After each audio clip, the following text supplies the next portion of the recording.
সাকিবিয়ানদের জন্য দারুণ সুখবর। তুফান সিনেমার মাধ্যমে আমূল পরিবর্তন ঘটতে যাচ্ছে ঢাকাইয়া সিনেমা তথা আমাদের বাংলা সিনেমার। আসছে কুরবানির ঈদ উপলক্ষে মেগাস্টার শাকিব খানের তুফান সিনেমা মুক্তি পাচ্ছে। এটা পুরনো খবর। নতুন খবর হচ্ছে এই তুফান সিনেমা মুক্তিকে কেন্দ্র করে সারা বাংলাদেশে চালু হতে যাচ্ছে টোটাল 235টি সিনেমা হল। আমি আবারও বলতেছি, টোটাল চালু হচ্ছে 235টি সিনেমা হল। করোনা এবং 2020 পরবর্তী সময়গুলোতে সবাই যেখানে চিন্তাভাবনা করতেছিলেন বাংলা চলচ্চিত্র শেষের পথে, এই বাংলা চলচ্চিত্র আর কখনো ঘুরে দাঁড়াবে না, ঠিক সেই সময় শাকিব খানের তুফান দিল দারুণ একটি সুখবর।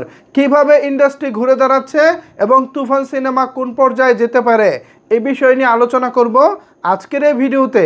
সুতরাং সাকিবিয়ানরা বিস্তারিত জানতে একটু ধৈর্য ধরে আমার কথাগুলো মনোযোগ দিয়ে শুনবেন, তারপর আপনারা আপনাদের মূল্যবান মতামত নিচের কমেন্ট বক্সে জানাবেন। ভিউয়ার্স, আমার স্পষ্ট মনে আছে 2020 সালের দিকে সম্ভবত, আমি যদি ভুল না করে থাকি, শাকিব খান লিডার আমি বাংলাদেশ সিনেমার মহরতের দিন তিনি বলেছিলেন, আমার 100-500 সিনেমার দরকার নাই, আমার দরকার একটি ভালো সিনেমা, যে সিনেমা সপ্তাহের পর সপ্তাহ মাসের পর মাস চলবে, যে সিনেমা দিয়ে হল মালিকরা 6 মাস 1 বছরের লোকসান পুষিয়ে নেবে, আমার সেই সিনেমা দরকার। শাকিব খানের এই কথা শোনার পর অনেকেই তখন বিরূপ মন্তব্য করেছিলেন, অনেকেই শাকিব খানের এই কথা নিয়ে হাসাহাসি করেছিলেন, অনেকেই বলেছিলেন শাকিব পাগল হয়ে গেছে। যেখানে সারা বছরে 52 সপ্তাহে 52টা সিনেমা লাগে, সেখানে শাকিব বলতেছে একটি সিনেমা নাকি যথেষ্ট। শাকিব পাগল হয়ে গেছে, সে আবল তাবল বকতেছে, এরকমটাও অনেকে বলেছিল। অথচ আজকের এই দিনে দাঁড়িয়ে 2024 সালের কুরবানির ঈদের আগ মুহূর্তে দাঁড়িয়ে শাকিব খানের কথাই সত্য প্রমাণ হয়েছে। গেল কুরবানির ঈদে এই সময়টাতে দাঁড়িয়ে, আমি যেই সময়ে কথা বলতেছি ঠিক এই সময়টাতে দাঁড়িয়ে গেল কুরবানির ঈদে শাকিব খানের প্রিয়তমা রিলিজের আগে সারা বাংলাদেশের রানিং সিনেমা হলের সংখ্যা ছিল 165টি। আমি আবারও বলতেছি 165টি সিনেমা হল চালু ছিল। এরপর প্রিয়তমা সিনেমার রেকর্ড ব্যবসা করার ফলে, ইতিহাস সৃষ্টিকারী ব্যবসা করার ফলে এরপরের রোজার ঈদে, অর্থাৎ এই যে রোজার ঈদ আমরা পার করেছি, এই রোজার ঈদে রেকর্ড সংখ্যক 210টি সিনেমা হল চালু হয় শাকিব খানের রাজকুমারকে কেন্দ্র করে।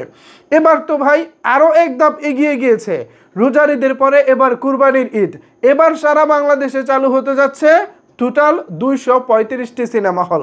ভাবা যায়, যেখানে সবাই ধারণা করেছিল ইন্ডাস্ট্রি হয়তো শেষ, সেখানে শাকিব খান কোথায় নিয়ে যাচ্ছে ইন্ডাস্ট্রি।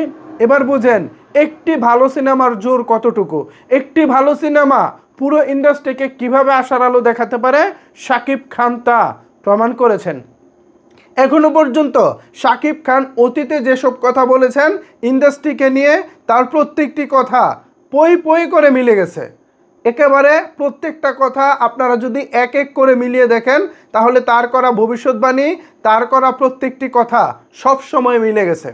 ভবিষ্যৎবাণী বলবো না, অ্যাকচুয়ালি ইন্ডাস্ট্রিকে নিয়ে তিনি যে স্বপ্ন দেখতেন, ইন্ডাস্ট্রিকে নিয়ে যে তিনি যে আলোচনা করতেন, সেই আলোচনাটা অনেকাংশেই এই মুহূর্তে এসে আমার কাছে সত্য মনে হচ্ছে।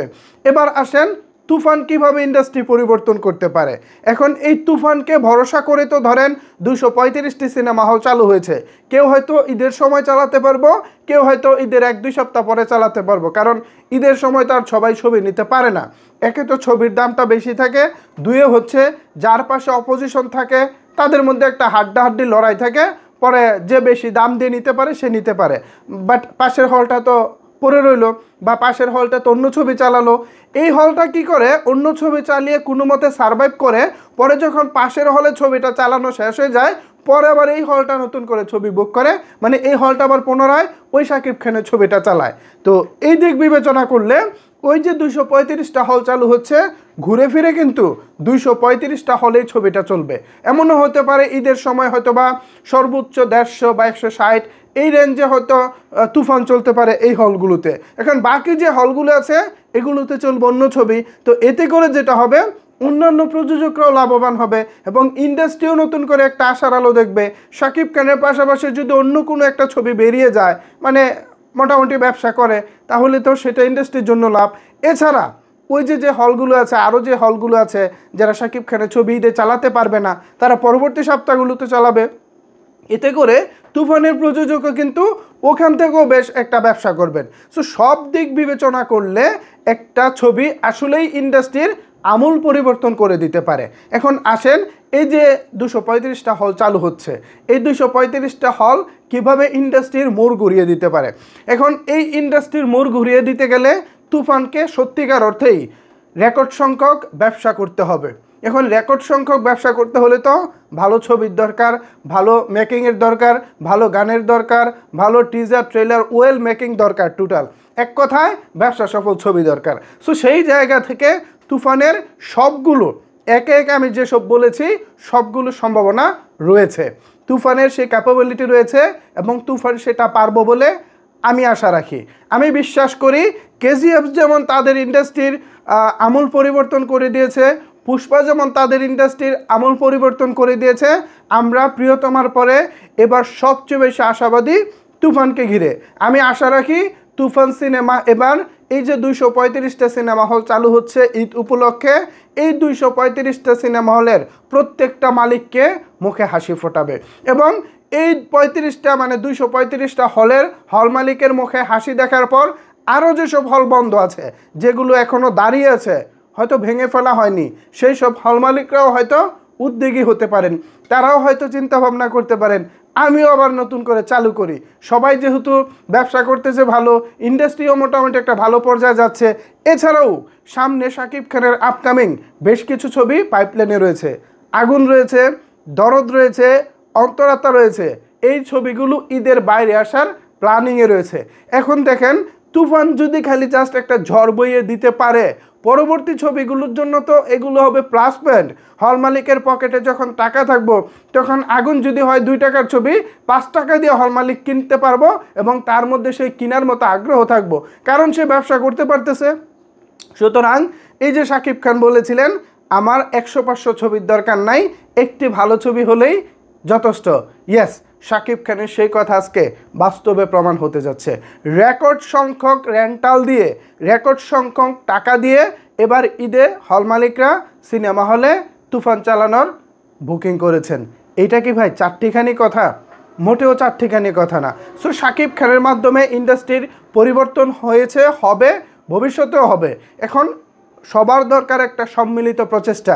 কিন্তু আমাদের ইন্ডাস্ট্রিতে সবচেয়ে বড় সমস্যা যেটা, সেটা হলো কেউ এগিয়ে যেতে চাইলে তাকে পিছন থেকে টেনে ধরা। এইটা হচ্ছে আমাদের ইন্ডাস্ট্রির সবচেয়ে বড় সমস্যা।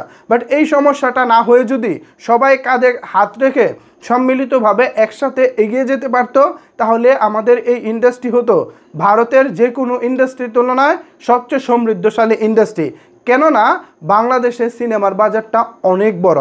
মোটামুটি একটা সিনেমার হাইপ উঠে গেলে, একটা আলোচনা তৈরি হয়ে গেলে, বাংলা দর্শক যারা আছেন, আমাদের বাংলাদেশি দর্শক যারা আছেন, তারা হুমড়ি খেয়ে পড়েন। তো সেই জায়গা থেকে আমি বলতে পারি এইটা হবে আমাদের ঢাকায় সিনেমার জন্য প্লাস পয়েন্ট। সো ভিউয়ার্স, আমি আমার জায়গা থেকে আলোচনা করার চেষ্টা করেছি। এখন এই বিষয়ে যদি আপনাদের কোনো কিছু বলার থাকে, তাহলে অবশ্যই সেটি নিচের কমেন্ট বক্সে জানাতে পারেন। ধন্যবাদ সবাইকে সম্পূর্ণ ভিডিওটি দেখার জন্য।